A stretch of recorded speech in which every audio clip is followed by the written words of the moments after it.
I've just been patched with the Ukrainian MP, and she's there with us just for a couple of minutes, Miss Yulia Klymenko, who's joining us on the broadcast. Yulia, thank you so much for speaking to us.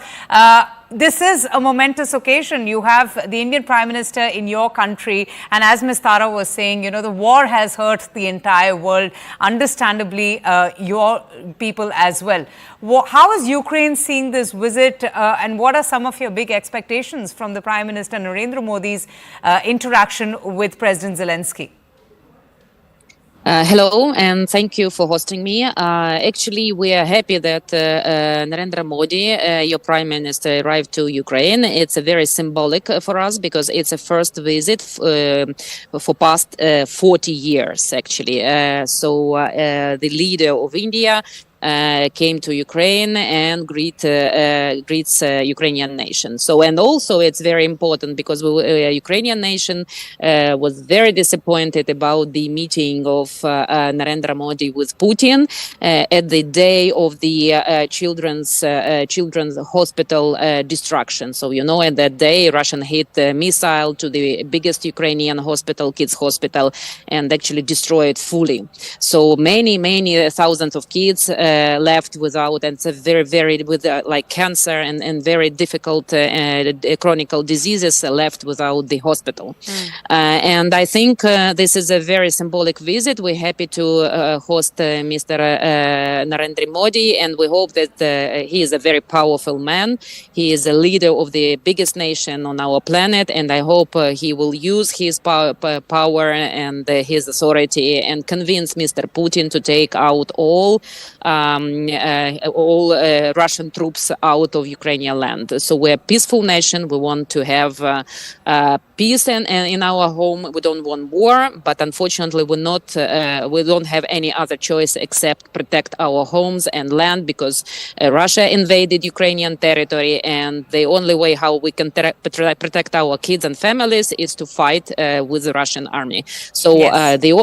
We hope that Modi will take his power and will convince Putin to stop the war and take out troops of Ukrainian land. Ms. Yulia, you know, India's stance has been very consistent. India has made it very clear that they're on the side of peace. In fact, India has repeatedly, asked and has appealed for a ceasefire. India has threats to walk on the path of diplomacy and dialogue being the only way to resolve this conflict. In fact, the Prime Minister even met with your president on the sidelines of the G7 summit, and they also share a very cordial rapport.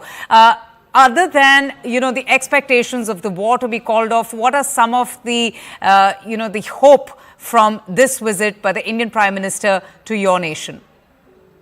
I think we have a lot of things to do with India. It's reconstruction of Ukraine, it's economic development, in business development. We have a very strong cultural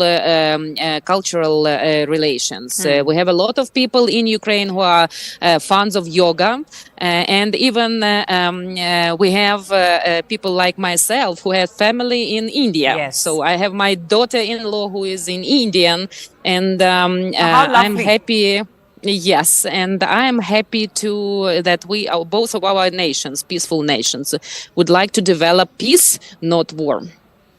Indeed, there's a lot of excitement and enthusiasm, not just among the Indian community with the Prime Minister's visit. Ms. Yulia, we're seeing a lot of Ukrainians also excited about the Prime Minister's visit as well. Yes, that's true. We're very excited. And why is that? If you could give us some history, just share some history with us as well. Because we shared history with you. We were part of Soviet Union as well as Russia, and a lot of Ukrainian specialists like engineers, like doctors, they worked in India. They established Indian universities, established Indian hospitals. And that's why we have connections not even in this generation, but previously during the Soviet time, because we were one of the biggest country in the Soviet Union.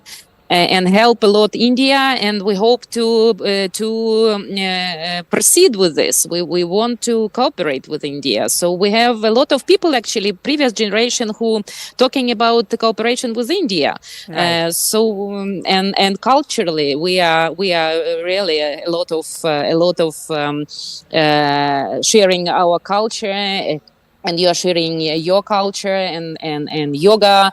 It's very popular in Ukraine, actually. Right. Ms. Yulia, thank you so much for your time and speaking to CNN News 18. We wish you well as well.